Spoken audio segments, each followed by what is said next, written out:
সেই কোরআনকে দেখতে চায় না সমাজে, দেখতে চায় না আইনে, দেখতে চায় না রাষ্ট্রে, দেখতে চায় না বিচারে। এমন কিছু অপূর্ণাঙ্গ মুসলমান আমার দেশে আছে না নাই? আসতে বলবেন না, আছে না নাই? সব দেখা শেষ। আমাদের দেখে কিছু বাদ আছে নাকি? ৭১ দেশ স্বাধীন হয়েছে, আজকে 2024, দেশটার বয়স ৫৩ বছর। দেখলাম তো সব, কোন দেখে কি বাদ আছে নাকি? দেখতেছি তো, যে একবার বসে সুপার গুলো আটা দিয়ে বসে, ছাড়াছাড়ি নাই। কথা বোঝেন না? সব দেখলাম আমরা, সব দেখা শেষ। আগামীর দেশ আমরা দেখতে চাই কোরআনের দেশ। রাজি আছেন কারা কারা? হাত উঁচু করে দেখান মুসলমান।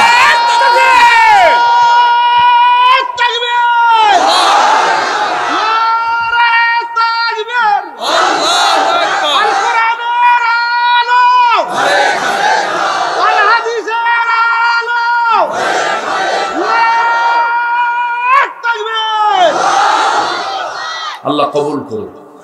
আরো জোরে আমিন, আরো জোরে আমিন, আরো জোরে আমিন।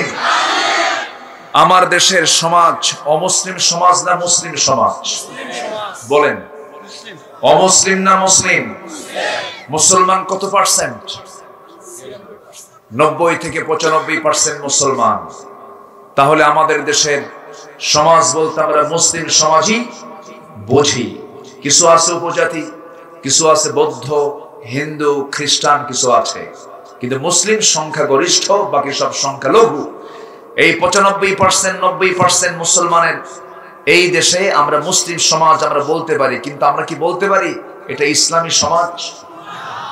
আস্তে, এটা কি ইসলামী সমাজ বলতে পারি? কেন? আসেন আমরা আয়াতের দিকে যাচ্ছি, মিলায় নিচ্ছি। আমার দেশে মদের বোতল আছে না নাই? আসতে বলে, আছে না নাই? জেনার কারবার, সুদ তো একেবারেই নাই। হ্যাঁ, আচ্ছা, আপনি কি রাগ করতেছেন নাকি? লাইনকে অন্যদিকে নিয়ে যাব না? রাখবো? আপনি না বললেও তো রাখবো। কথা বলছেন? আচ্ছা, তাহলে মদ আছে, জেনা আছে, সুদও আছে, জুয়া তো নাই, ক্যাসিনো, আচ্ছা, খুন, খুন আছে, গুম আছে, তাহলে সবই আছে। তাহলে মদ আছে, জেনা আছে, সুদ আছে, জুয়া আছে, খুন আছে, হিংসা তো নাই? আচ্ছা, হিংসাও আছে। আচ্ছা, জমির আইল ঠেলাঠেলি আছে, আইল ঠেলে এলাকায় আছে, আছে। তাহলে জমির আইল না হয় এটা ব্যক্তিগত, অনেকে ব্যক্তি হিসাবেই করতেছে, কিন্তু মদ, মদ যদি হারাম থাকতো, মদের দোকান কি থাকতো? আপনারা জেনে কি হবেন জানি না, খুশি হবেন না রাগ করবেন, দর্শনায় চুয়াডাঙ্গায় একটা মদের ফ্যাক্টরি আছে। গত বছরে বেশ কয়েক কোটি টাকা লাভ হয়েছে, আলহামদুলিল্লাহ। আলহামদুলিল্লাহ কইছেন না কি কইছেন? নাউজুবিল্লাহ বলছেন? আচ্ছা, তাহলে আমাদের দেশের অর্থনীতির ভিতরে মদ বিক্রির টাকাও কিন্তু আছে। কেরু, হ্যাঁ তো। আচ্ছা, তো এখন বিষয়টা হলো, আমার রাসূল বলছেন আল খামরু উম্মুল খাবাইস, মদ হলো সমস্ত পাপের মা, সমস্ত পাপের মূল হলো কি? মদ। এটা কি আমার আপনার কোন কথা? রাসূল বললেন।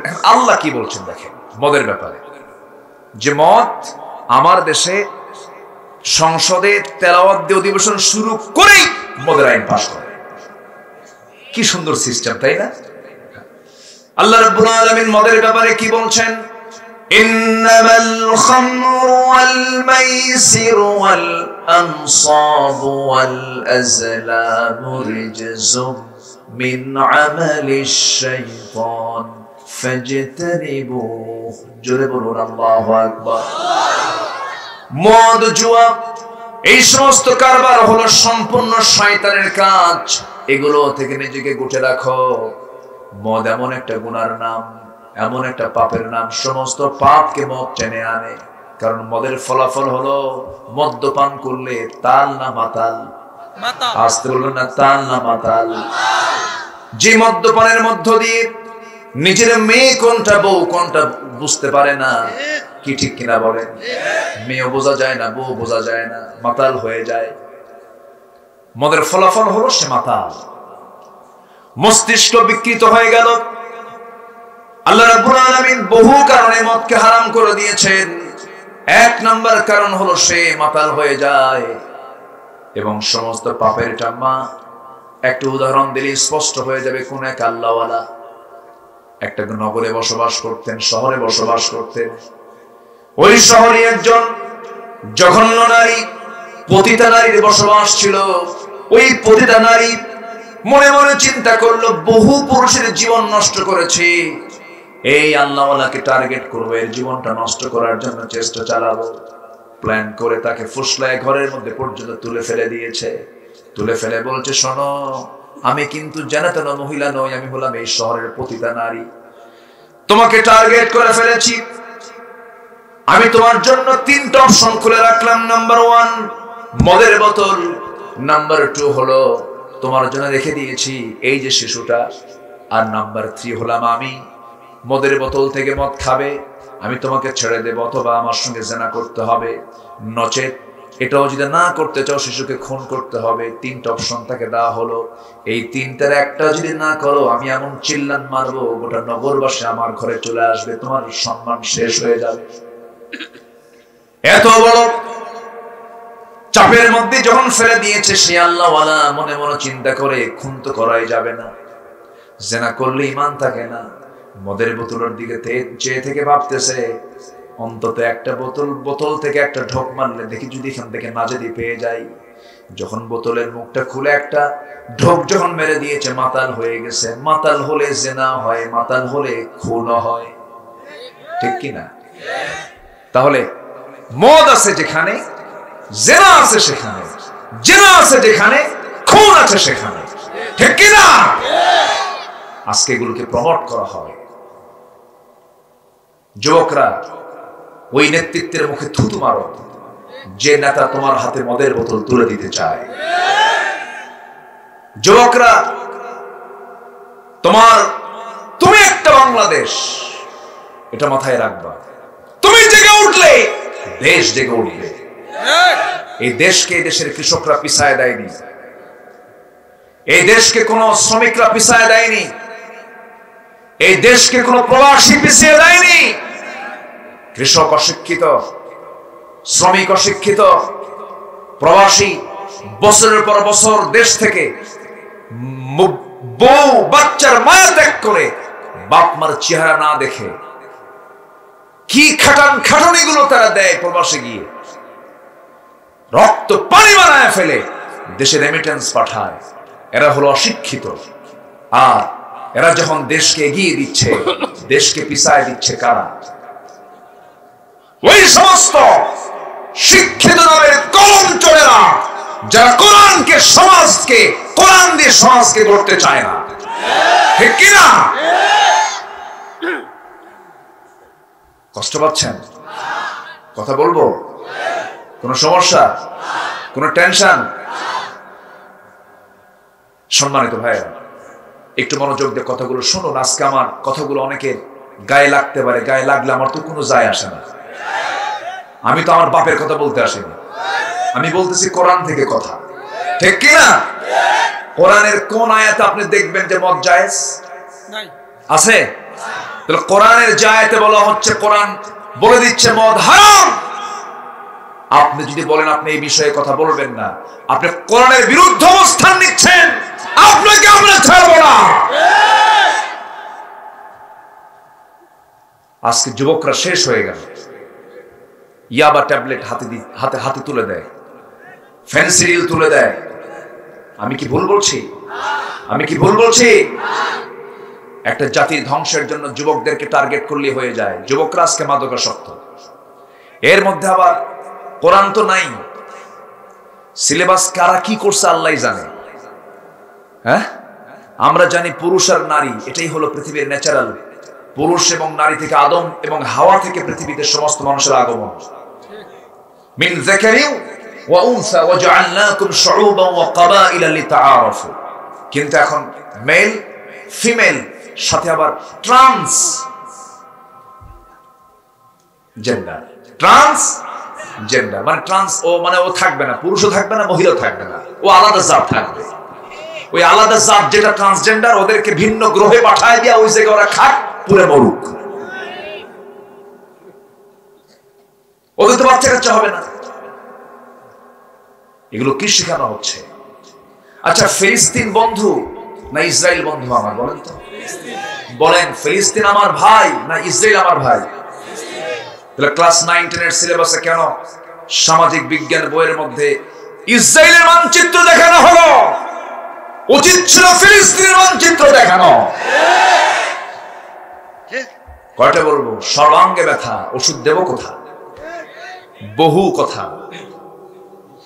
সম্মানিত ভাইয়েরা, সম্মানিত বন্ধুগণ, মুখে অনেক কথা আসছে, কিন্তু আল্লাহর কসম করে বলি, আমি কোন ব্যক্তি, কোন দল, কোন গোষ্ঠীকে গালি দেওয়ার জন্য কথা বলছি না। কোরআন যাকে গালি দিচ্ছে আমি তাকে কথা বলছি। মদ কিয়ামত পর্যন্ত হারাম, কেউ এটাকে হালাল করতে পারবে না। মদের ধারে পাশে আমরা যাব না। জোরে বলি ইনশাআল্লাহ, জোরে বলি ইনশাআল্লাহ। পাপ করলে পাপ আমাকে ঘেরাও করে ফেলবে, পাপ করলে পাপ আমাকে ঘেরাও করে ফেলবে। আল্লাহ রাব্বুল আলামিন বলেন সূরা বাকারার 81 নম্বর আয়াত, কোট করে রাখেন, মহান রাব্বুল আলামিন বলছেন, বালা মান কাসাবা সাইয়্যাতান ওয়া আহাতাত বিহি খাতিআতুহু ফাউলাইকা আসহাবুন নার হুম ফিহা খালিদুন। বান্দা, তুমি পাপ করবে, পাপ তোমাকে ঘেরাও করে ফেলবে, পাপ তোমাকে অ্যাটাক করে ফেলবে, পাপ তোমাকে বিভিন্ন ভাবে তোমাকে জড়িয়ে ফেলবে। যেমন ধরুন, যদি কেউ বিড়ি খায়, বিড়ি খাইলে পরে তার ঠোঁট দেখলেই বোঝা যায় এটা কি খোর। দেখছেন, করছো আঁকা, ফুটে উঠছে চেহারা, দেখলি ভাই এটা বিড়ি খায়। কি খায়? বিড়ি খায়। যে মদ খায়, মদ খরজি, চেহারা দেখলে টের পাওয়া যায়, চোখটা ফেটে বের হয়, চোখ দেখলে বোঝা যায় এটা পাক্কা মদ খোর। ঠিক কিনা বলে? চেহারায় তা ফুটে ওঠে। আমার বন্ধুগণ, মদ তো খেলে মাতাল হয়ে যায়। এক বেচারি মদ খায়, রাত 3টার দিকে বাড়িতে আসছে, বাড়িতে এসে দরজায় ডাক দিচ্ছে। তো বউ তো ভাবতেছে যে এ তো মদ খেয়েছে, কারণ বউ তো জানে তার স্বামীর খবর। স্বামীর খবর কি অন্য কেউ বেশি জানে? স্বামীর খবর বেশি জানে কে? বউ। বউ জানে আমার স্বামী কয় নাম্বার মানুষ, এটা বউরা ভালো জানে। এই জন্য রাসূল বলেছেন, আমি বিশ্ব নবী, আমি আমার বউদের কাছে ভালো। আমি বলে দিয়েছি, বউরা রাতের আধারে যা করি তা বলে দাও। সাহাবীদেরকে বলেছি, দিনের আলোতে যা করি তা বলে দাও। পৃথিবীতে এমন কোন লিডার আপনি পাবেন না যে 24 ঘন্টা সবকিছু বলে দিলে তার ইজ্জত থাকবে। রাসূল ছিলেন আমার আদর্শ। যেরকম সুবহানাল্লাহ। তো এখন রাত 3টার দিকে এসে যখন বলতেছে, ডাকতেছে, এই দরজা খোল, বউ মনে মনে ভাবতেছে তো মদ খেয়ে আসছে, রাত 3টা, দরজা খুলি কেমন? বড় একটা ছেলে আছে, ছেলেকে ডাক দিয়ে বলে, আব্বা এদিকে আসো, তোমার বাপ তো আসছে, ভয় পাচ্ছি দরজা খুলতে, আসো সাথে। দরজাটা খুলি, দরজা খোলা মাত্রই মদ খাইছে ডাবল, চোখ লাল টকটকা, বউয়ের দিকে তাকায় বলছে, আম্মা আসসালামু আলাইকুম। বুঝেন নাকি? এখন বউ বলে, হাই রে আমার পোড়া কপাল, তোমার কি একটু হুঁশ হলো না? যুবক ছেলের সামনে দাঁড়ানো, তার সামনে আমাদের মা বলে ডাকো, একটু কি হুঁশ নাই তোমার? লজ্জা নাই তোমার? ছেলের দিকে তাকায় বলে, দুলা ভাই আসসালামু আলাইকুম। এটাই হলো মদের ফলাফল। সম্মানিত ভাইয়েরা, এই সমস্ত পাপ কাজগুলো আজকের সমাজে কঠিন হয়েছে না সহজ হয়েছে? কঠিন হয়েছে না সহজ হয়ে গেছে? সহজ, সহজ, ইজি। এটা কোনো কিছুই না, মানে জাস্ট নো ম্যাটার, এটা কিচ্ছু কোনো ব্যাপারই না। এটা সাথে আরেকটা যোগ দিয়েছে ট্রান্সজেন্ডারের সাথে সমকামিতা। সমকামিতা হলো পুরুষ পুরুষকে বিয়ে করবে, নারী নারীর প্রতি আসক্ত হবে, যা কুত্তার মধ্যেও নাই। কুত্তার মধ্যে আছে কোন? ওর কুত্তার মধ্যে একটা, মানে ওর মধ্যে একটা সেন্স আছে। ও কিছু হলেও বোঝে কি হয়েছে, এটা আমি তো ভয় পেয়ে গেছি, থাপ্পড় মারে খারে। আবার মানে সাইলেন্ট থাকতে হবে, চুপচাপ থাকতে হবে। আপনারা যা করেন আপনাদেরকেও দেখে। সম্মানিত ভাইয়েরা, তো এখন এই সমকামিতা, হোমোসেক্স, এটা বোঝার জন্য কিন্তু বেশি বুদ্ধি লাগে না। ব্রিটেনের প্রধানমন্ত্রী ঋষি সুনাক তিনি বলেছেন, তিনি একজন অন্য ধর্মের মানুষ, ভারতীয় বংশোদ্ভূত ব্রিটেনের প্রধানমন্ত্রী। তিনি বলেছেন, a man is a man, a woman is a woman, that's just a common sense. একটা পুরুষ একটা পুরুষ, একটা নারী একটা নারী, এটা বোঝার জন্য কিচ্ছু লাগে না, এটা কমন সেন্সই যথেষ্ট। আজকে এই সমকামিতাকে প্রমোট করার জন্য আমার দেশেও কিছু ধ্বজভঙ্গ বদমাইশরা নামছে রাস্তায়, আছে না নাই? কেন জানেন? ভারতে প্রায় সমকামিতাকে তারা আইন আকারে পাশ করার চেষ্টা করতেছে। আমেরিকা, ইউরোপের বহু দেশে সমকামিতার আইনটাকে বিল টেনে সংসদ আইন আকারে পাশ করছে। এই অসভ্য দুনিয়াকে সভ্য করার জন্য মুসলমানদের নেতৃত্ব হাতে আনতে হবে। মুসলমান, ঠিক কিনা? সম্মানিত ভাইয়েরা, সম্মানিত বন্ধুগণ, আজকের ডেড সি প্রমাণ হয়ে আছে, সাক্ষী হয়ে আছে। জর্দান, ফি আদনাল আরদ, গোটা পৃথিবীর সবচেয়ে নিম্নাঞ্চল হলো জর্দানের ডেড সি এলাকা। যে এলাকার নাগরিকরা একসময় আজ থেকে 5000 বছর আগে এই সমকামিতা করতে গিয়ে আল্লাহ তাদের সবগুলোকে ধরে আকাশের উপরে তুলে নিয়ে এক ঠেক না মেরে মাটির মধ্যে গেড়ে দিয়ে শেষ করে দিয়েছে। এই সমকামিতা। যুবকরা, তুমি সেই লোকটাকে ফলো করবে যার দিকে তাকালে আমার নবীর কথা মনে হয়। কথা কি বোঝা যায়? কথা বোঝা যায়? তোমাকে নষ্ট করার জন্য চতুর্দিক থেকে অক্টোপাসের মতো তোমাকে ঘিরে ধরার চেষ্টা করবে না, কোনো দিকেই যাওয়া যাবে না। তোমাকে ধরতে হবে একমাত্র কোন কিতাব? কোরআন। আসতে বলবেন না, কোন কিতাব? কোরআনকে ধরতে হবে। কোরআনকে আঁকড়ে ধরতে হবে। একটু কান লাগাবেন, মনোযোগ দিয়ে কথাগুলো শুনবেন। আল্লাহ নিজে বলছেন, পাপ করবে, পাপ তোমাকে ঘেরাও করে ফেলবে। যখন কোন বান্দা পাপ কাজ করে ফেলে তার মধ্যে 7টা নিন্দনীয় জিনিস চলে আসে, জঘন্য জিনিস চলে আসে। যখন কোন বান্দা পাপ করে 1 নাম্বার তার মধ্যে চলে আসে, সে নির্লজ্জ হয়ে যায়, বেহায়া হয়ে যায়, কোন লজ্জা থাকে না তার মধ্যে। দেখেন না, কিছু কিছু লোক আছে খালি মিশা কথা কয়, আছে না? আছে কিনা বলেন? নির্জলা মিথ্যা কথা বলে, ঘন ঘন মিথ্যা কথা বলে। এই দেশে মিথ্যা কথা কারা বেশি বলে জনগণ জানে?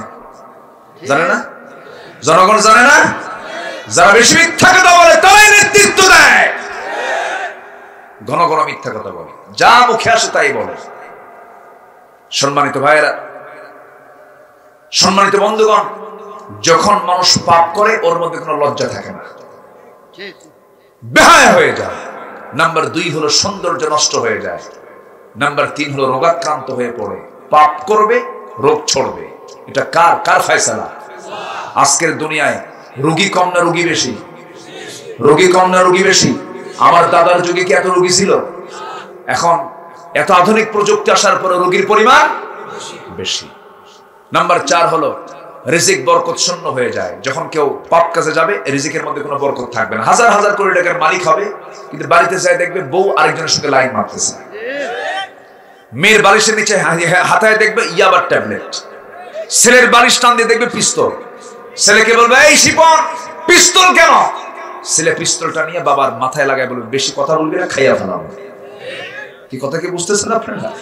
রিজিকে কোনো বরকত থাকবে না, অশান্তি হয়ে যাবে, অশান্তি হয়ে যাবে। নাম্বার 5 হলো সবাই তাকে ঘৃণা করবে। সবাই তাকে কি করবে?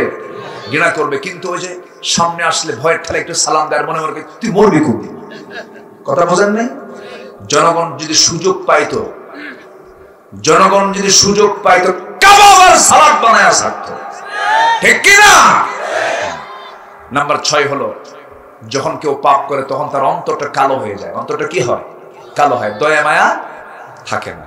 নাম্বার 7 হলো তার কোনোদিন দোয়াও কবুল হয় না, তার দোয়া কবুল হয় না।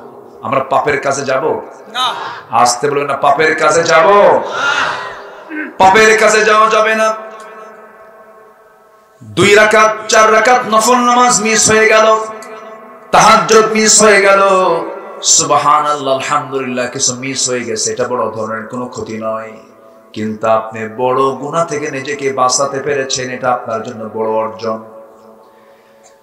আমার জীবনের সবচেয়ে বড় ক্যারিয়ার হলো, আমার জীবনের সবচেয়ে বড় ক্যারিয়ার আমার করতে হবে গুনাহ মুক্ত থাকা যায় কেমন করে, বিশেষ করে কবিরা গুনাহ থেকে বাঁচাতে হবে নিজেকে। কবিরা গুনাহ মারাত্মক গুনাহ, এই গুনাহটা তওবা ছাড়া মাফ হবে না। যেমন কবিরা গুনাহর মধ্যে রাসূল বলেছেন আলা উনাব্বিউকুম বিআকবারিল কাবাইর, আমি কি তোমাদেরকে এমন কিছু গুনাহর কথা বলবো যেগুলো সমস্ত গুনাহের চাইতে বড় গুনাহ। নাম্বার 1 হলো শিরক করা। দেখবেন কেউ কেউ আল্লাহর কাছে না চায়া বাবার কাছে গিয়ে চায়, আসতে বলবেন না নাই, বলেন বাবার কাছে গিয়ে চায়। হিন্দু ভাইরা মার কাছে ডাকে, হিন্দু ভাইদের মার অভাব নাই, মা সরস্বতী, মা ভগবতী, মা লক্ষ্মী, মা দুর্গা, কি মা কালী। আমি মা হিন্দু ভাইদের কোনো দুর্নাম করছি না, একটু বোঝানোর জন্য বলছি। তারা হাজার মা ডাকুক, এই নিয়ে আমাদের কোনো অভিযোগ নাই, কোনো কথা নাই। হিন্দু ভাইরা তাদের মার অভাব নাই, তাদের মা অনেক, বহু মা তাদের। কিন্তু কিছু মুসলমান চিন্তা করলো তারা তো ধরছে মা, আমরা ধরবো বাপ, দয়াল বাপ, খাজা বাপ। আসলে এরকম কিছু আছে না বলেন? ওরা ধরছে মা, এরা ধরছে কি? কিন্তু ধরতে হবে কারে? কষ্ট পাচ্ছেন নাকি আপনারা? শোনেন, কেউ উঠলে কিন্তু ভাববো ওগুলো সুদ খায়, ওগুলো করে। কেউ উঠবেন না, এখন বসে থাকেন। চলে যাবেন আর আধা ঘন্টা থাকে। ও আচ্ছা আচ্ছা ঠিক আছে।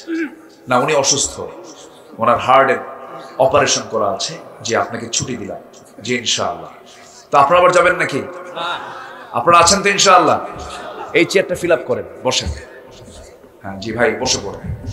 আলহামদুলিল্লাহ, আমি অত্যন্ত আনন্দিত, আমি খুবই খুশি। আপনারা এত ভদ্র, এত শান্ত আপনারা, এবং এতটাই শৃঙ্খল, আমার কলিজা ভরে গেছে জানেন। আমি খুবই আনন্দ পাচ্ছি আপনাদেরকে পেয়ে।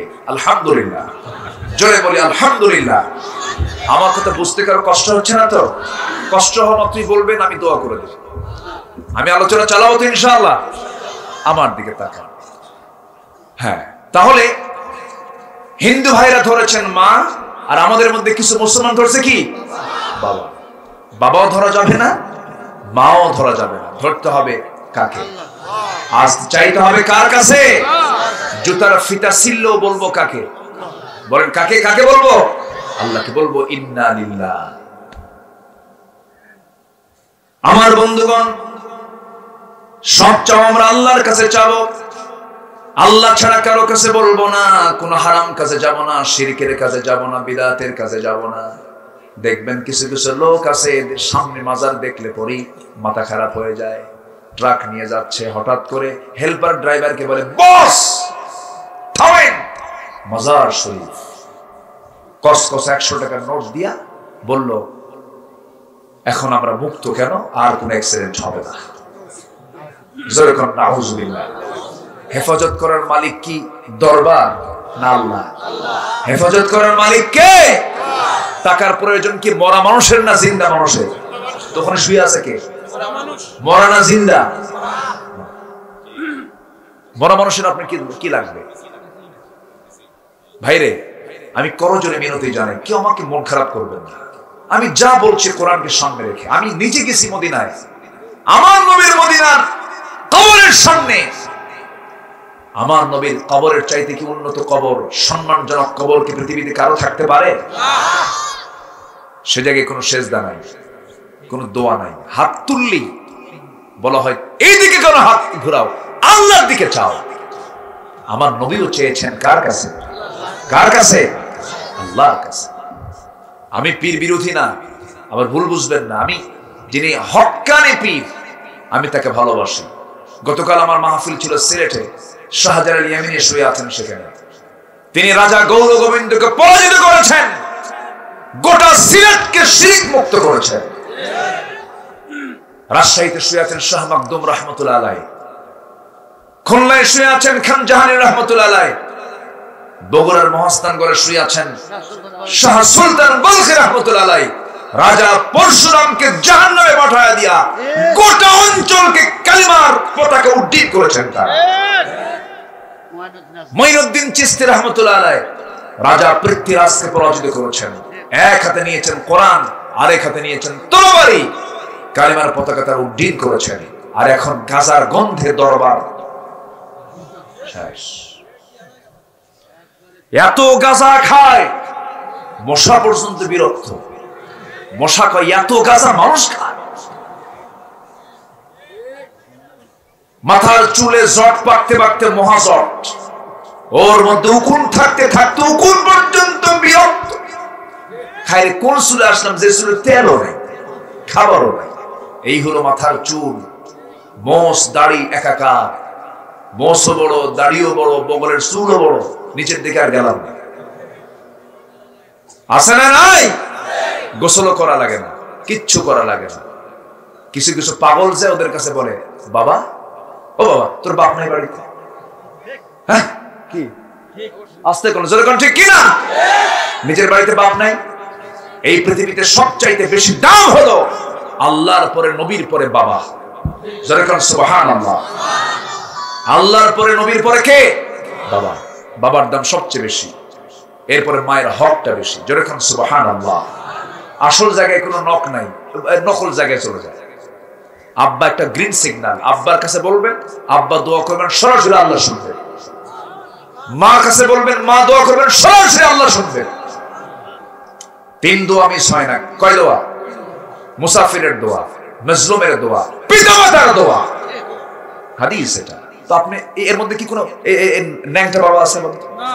ন্যাংটা বাবা আছে? বদমাইশ এগুলো। একটা কথা জেনে রাখবেন, কোন পাগল, অসামাজিক, ব্যক্তিত্বহীন, মস্তিষ্ক বিকৃত ব্যক্তি কখনো আল্লাহর ওলি হতে পারে না।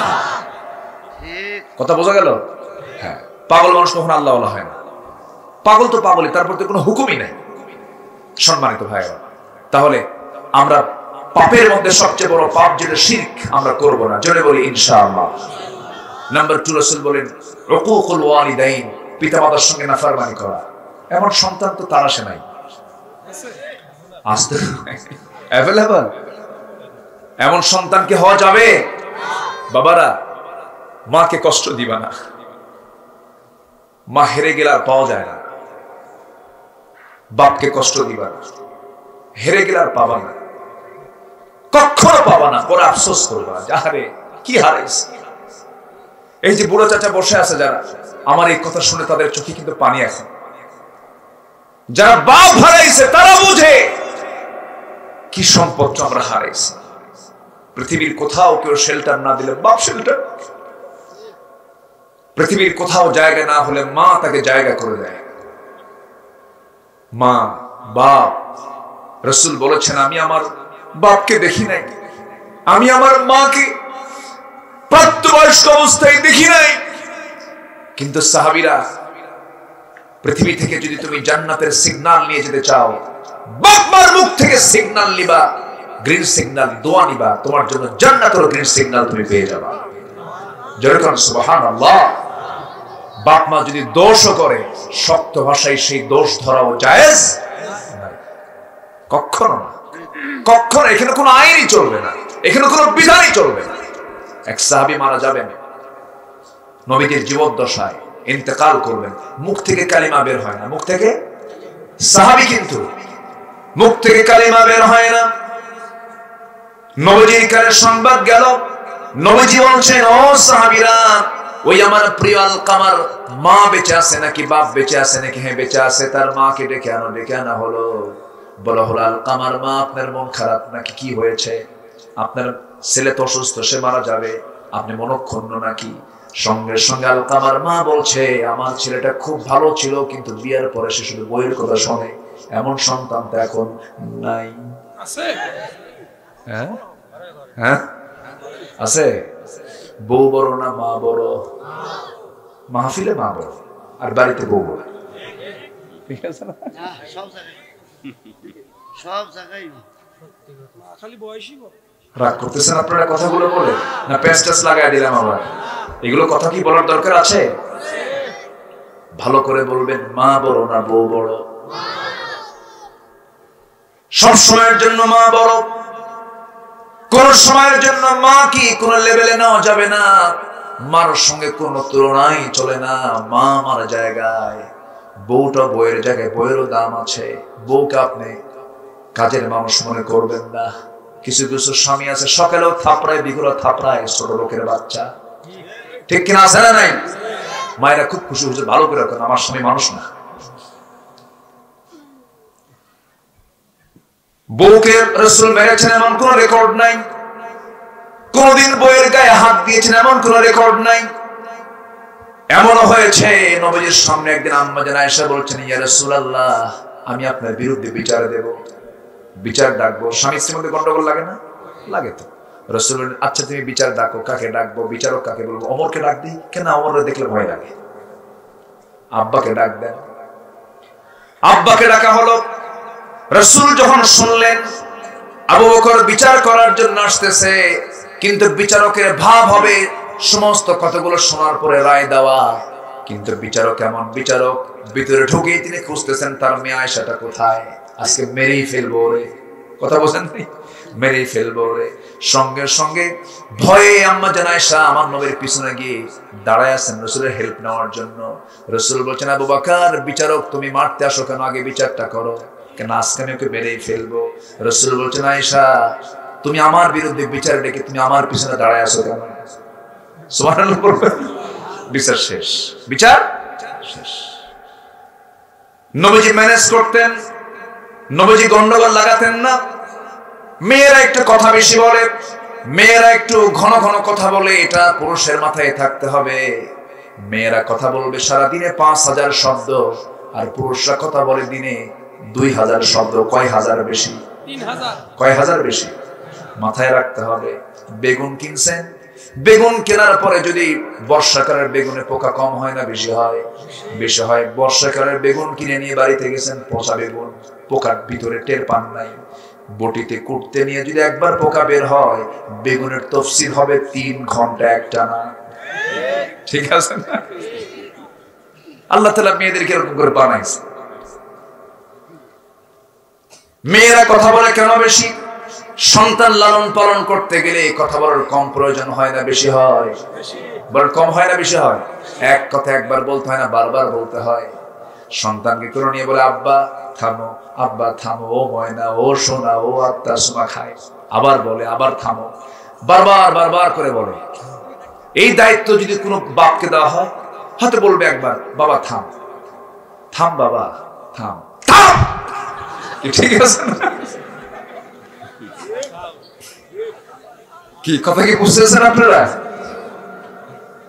আল্লাহ তাআলা এই জন্য মেয়েদের কথার পরিমাণ কমায় দিয়েছেন না বাড়ায় দিয়েছেন? আল্লাহ। তাহলে মেয়েদের কথা বলার দরকার আছে না নাই বলেন? আছে। ওরা কথা বেশি বলুক, আপনি শুনে যাবেন, আপনি শুনবেন, আপনি ধৈর্য ধরবেন, পরিবারটা জান্নাতের টুকরা হয়ে যাবে। জোরে বলে সুবহানাল্লাহ। মায়ের সঙ্গে বইয়ের গন্ডগোল লাগে না? আস্তে করে লাগে কিনা বলেন? এখন কিন্তু আমার মায়েরা খুব মনোযোগ দিয়ে শুনতেছে, দেখি হুজুর কোন দিকে যায়। মায়ের সঙ্গে শাশুড়ির গন্ডগোল, কি বলে, মায়ের সঙ্গে বইয়ের গন্ডগোল, ছেলে বইয়ের গন্ডগোল লেগে থাকে। এই বিষয়টা বিশেষ করে সন্তানকে মাথায় রাখতে হবে। মার গুরুত্ব বুঝতে হবে, স্ত্রীর গুরুত্ব বুঝতে হবে, দুইজনকে দুই রকম বুঝ দিতে হবে। বউকে বলতে হবে, শোনো আমার বউ, মা তো বুড়াই হয়ে গেছে, বাঁচবে আর কয়দিন, একটু না ধৈর্য ধরো। আমি তোমার প্রিয় স্বামী, আমার মতো আমি তোমার স্বামী, আমাকে আমার মা পেটে ধারণ করেছেন, সুন্দর করে মায়া দয়া শেখায় তাকে বুঝাবেন, সুন্দর করে বলবেন আপনি।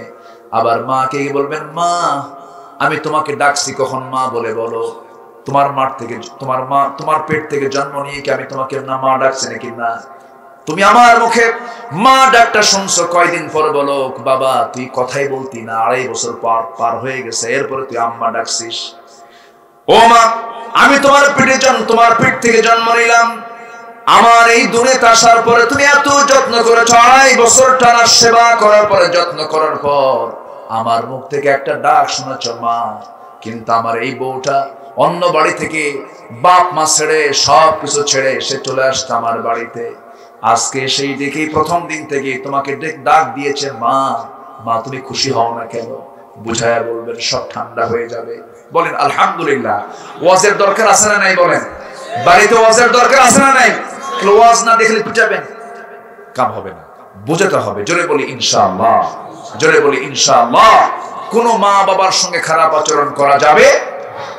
আলকামার মাকে রাসূল বললেন, আলকামার মা আপনার ছেলে তো মারা যাচ্ছে, অসুস্থ সে, আপনি কি রাগ করছেন? হ্যাঁ আমি রাগ করছি। কেন? আমার চাইতে বইয়ের কথা বেশি শোনে। নবীজি কিচ্ছু বললেন না। নবীজি বললেন, আলকামার মা আমার শেষ সাহাবী, আমি তার পক্ষ থেকে আপনার কাছ থেকে মাফ চেয়ে নিচ্ছি, আপনি তাকে মাফ করে দেন। কিন্তু মা বলতেছেন, ইয়া রাসূলুল্লাহ আমি খুব রাগ করেছি, আমি তাকে মাফ করব না। রাসূল বেশি কিছু বললেন না, কারণ বেশি কিছু বললে যদি আরো কড়া কথা বলে ফেলে দেয়, কারণ মায়ের মুখের কথা হলো আইন। মায়ের মুখের কথা কি? আইন, চূড়ান্ত হয়ে যায়। আমার নবীজি কিছুই বললেন না, শুধু বললেন ওই আলকামার মার সামনে বলেন, সাহাবীরা জ্বালানি সংগ্রহ করো, আগুন সংগ্রহ করো, অবাধ্য সন্তানকে আগুনে জ্বালিয়ে ভস্ম করে দেব। সঙ্গে সঙ্গে আলকামার মার চক্ষু বেয়ে টপ টপ করে পানি পড়ছে আর বলছে, ইয়া রাসূলুল্লাহ আপনি কার সন্তানকে আগুনে জ্বালাবেন? অবাধ্য সন্তানকে। হুজুর 10টা মাস পেটে ধারণ করেছি, কত কষ্ট করেছি, দুধ পান করাইছি, আমার সন্তান যত বেয়াদবি করেছে সমস্ত বেয়াদবি আমি তাকে মাফ করে দিলাম। আলকামার জবান থেকে বের হয়ে গেছে, আশহাদু আল্লা ইলাহা ইল্লাল্লাহ ওয়াহদাহু লা শারীকা লাহু ওয়া আশহাদু আন্না মুহাম্মাদান আবদুহু ওয়া রাসূলুহু। আমার ভাইরা, বড় বড় গুনাহগুলো করা যাবে না। গুনাহ করলে পরে আমি জাহান্নামের বাসিন্দা হয়ে যাব, চিরকাল সেই জায়গায় থাকতে হবে। এবার আল্লাহ তাআলা 2 নম্বর আয়াতে আসি। 2 নম্বর আয়াতে আল্লাহ তাআলা কি বলছেন? কষ্ট পাচ্ছেন না? আল্লাহ তাআলা বলছেন, ওয়াল্লাযীনা আমানু ওয়া আমিলুস সালিহাত উলাইকা আসহাবুল জান্নাহ হুম ফিহা খালিদুন। আল্লাহর কথাগুলো কত সুন্দর। যেখানে ভয়ঙ্কর কথা বলেছেন সেখানে আশার কথা বলেছেন। কিছুক্ষণ আগে কি ভয়ের কথা বললেন, এবার বলছেন বান্দা শোন, তোর মা তোকে যতটুকু ভালোবাসে, তোর বাপ তোকে যতটুকু ভালোবাসে, তোর স্ত্রী তোকে যতটুকু ভালোবাসে, আমি তার চাইতে লক্ষ লক্ষ কোটি কোটি গুণ বেশি ভালোবাসি। বান্দা তুই আমার দিকে আগে আসবি 1 হাত, আমি তোর দিকে আগে আসবো 10 হাত। তুই আমার দিকে হেঁটে হেঁটে আসবি, আমি তোর দিকে দৌড়া দৌড়া যাব। আমি তোকে জান্নাত দেওয়ার জন্য আমি অস্থির হয়ে যাব। ও বান্দা তুই আমার কাছে সম্মানজনক সেজদা দিয়ে দে, আমাকে সম্মান দে, আমাকে সেজদা দে, আমি তোর তামাম জিন্দেগীর সমস্ত গুনাহগুলো মাফ করে দেব। জোরে কান সুবহানাল্লাহ। সবার আগে আমরা সন্তুষ্ট করব কাকে? আসতে বলবেন না কাকে? নামাজ না পড়া, নামাজ না পড়ে 5 ওয়াক্ত সবাইকে নামাজ পড়তে রাজি আছেন নাকি? নামাজ মূলত কয় ওয়াক্ত বলেন? একটু হাত তুলে দেখান তো কারা কারা পড়তে চান নামাজ। জোরে বলি ইয়া আল্লাহ, আমাদেরকে 5 ওয়াক্ত সালাত আদায় করার তৌফিক তুমি আল্লাহ দিয়ে দাও। জোরে বলি আমিন, আরো জোরে আমিন, আরো জোরে আমিন। হাত নাড়ান।